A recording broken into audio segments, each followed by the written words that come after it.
Kaum marginal sering dikaitkan dengan kegagalan sebuah pembangunan, khususnya dalam pembangunan ekonomi dan kesejahteraan masyarakat.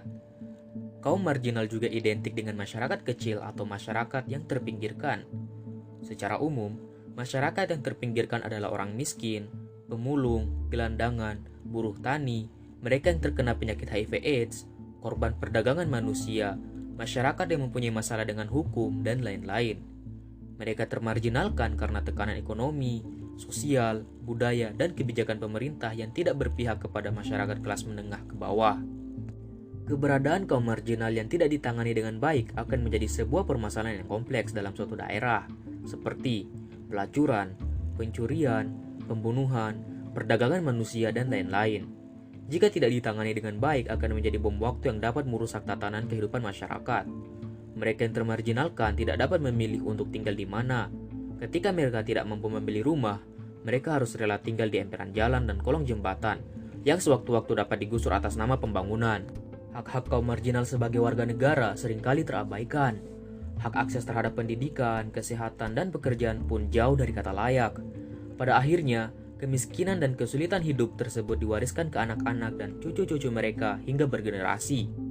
Persebaran kaum marginal sendiri berpusat pada kota-kota besar. Hal ini disebabkan karena mereka tergiur dengan kehidupan di kota besar yang serba mewah. Namun, tidak sedikit para pendatang tersebut tidak memiliki keahlian yang menyebabkan mereka tidak dapat bersaing untuk mendapatkan pekerjaan.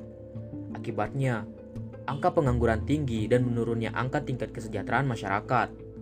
Hal ini disebabkan oleh banyaknya masyarakat yang memiliki tingkat partisipasi pendidikan yang masih rendah, indeks pembangunan manusia yang rendah, laju pertumbuhan penduduk yang sangat cepat yang disebabkan oleh urbanisasi penduduk, dan tingkat kelahiran yang tinggi pengaruh lingkungan hidup. Dampak dari kemiskinan tersebut dapat mendorong timbulnya tindakan kriminalitas seperti pencurian dan perampokan. Hal tersebut terjadi karena sulitnya memenuhi kebutuhan hidup. Dampak lain yang disebabkan oleh kemiskinan adalah rendahnya kualitas pendidikan dan kesehatan. Pendidikan dan kesehatan adalah dua hal yang tidak dapat dipisahkan. Kualitas kesehatan dapat menurun apabila pendidikan rendah. Pengetahuan masyarakat terhadap kesehatan pun rendah. Hal ini disebabkan karena mahalnya biaya pendidikan yang tidak dapat dijangkau oleh masyarakat. Dalam hal pekerjaan, tidak sedikit kaum marginal tidak memiliki keahlian, sehingga mereka terpaksa menjadi pengemis, pengamen, pelacur, bahkan penjahat, dan pada akhirnya mereka menjadi terpinggirkan di dalam tatanan kehidupan sosial. Lalu, apa yang harus kita lakukan untuk membantu kaum marginal? Apakah dengan memberikan uang kepada pengemis atau membiarkannya? Yang jelas, tindakan keduanya tidaklah benar. Mari tarik mundur kasus pengemis beberapa tahun ini. Sempat terkenal di media sosial, pria asal Pati yang bernama Legiman yang mendapatkan uang 1 juta per hari, bahkan mempunyai tabungan sebesar 1 miliar. Selain kasus pengemis, ada lagi kasus penutupan tempat prostitusi. Menutup tempat prostitusi dan hanya memberikan uang lalu membiarkannya begitu saja bukanlah hal yang tepat. Jika dibiarkan begitu saja, hanya akan memunculkan prostitusi-prostitusi baru yang tersembunyi, yang tidak dapat dikontrol, yang pada akhirnya penutupan tempat prostitusi bisa saja jadi sia-sia. Berkaca dari dua kasus tersebut, kita harusnya bisa lebih peduli terhadap kaum marginal. Mereka membutuhkan uluran tangan kita untuk membantu mereka. Solusi apa yang dapat diberikan untuk mengatasi permasalahan kompleks tersebut? Solusi untuk mengatasi permasalahan kompleks tersebut mencakup peran dari masyarakat, mahasiswa, pemerintah, dan kaum marginal itu sendiri. Solusi pertama yaitu di bidang pendidikan.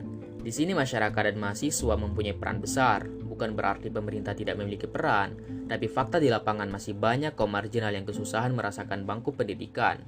Dicatat oleh Survei Sosial Ekonomi Nasional pada 2015, tercatat masih ada 5,3 juta anak usia 7-18 tahun di Indonesia tidak sekolah.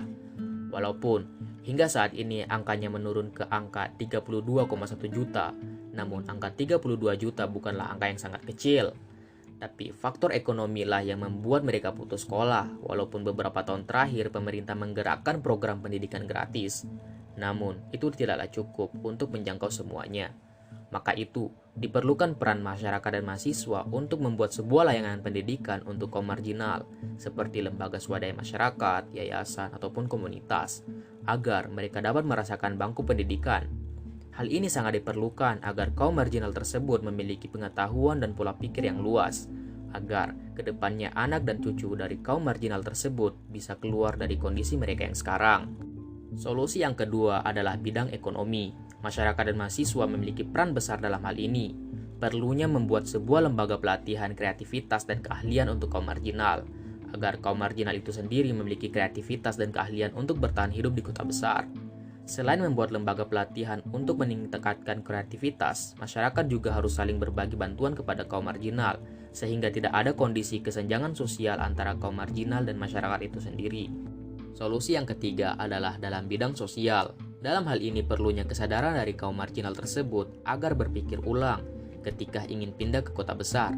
Karena tidak sedikit kaum marginal di kota besar merupakan warga dari daerah-daerah lain. Selain dari kesadaran kaum marginal itu sendiri, perlunya kerjasama antar pemerintah daerah untuk memulangkan warganya yang menjadi kaum marginal di daerah lain, dan juga memberikan pelatihan khusus kepada warga daerah setempat agar memiliki keahlian yang dapat menjadi bekal untuk memenuhi kebutuhan hidup. Solusi yang keempat adalah dalam bidang politik. Pemerintah memiliki peran yang sangat besar dalam hal ini. Kebijakan-kebijakan yang dibuat oleh pemerintah memiliki dampak yang sangat besar terhadap masyarakat dan kaum marginal. Diharapkan pemerintah membuat kebijakan yang lebih pro rakyat. Selain itu, mahasiswa di sini juga memiliki peran yang tidak kalah besar.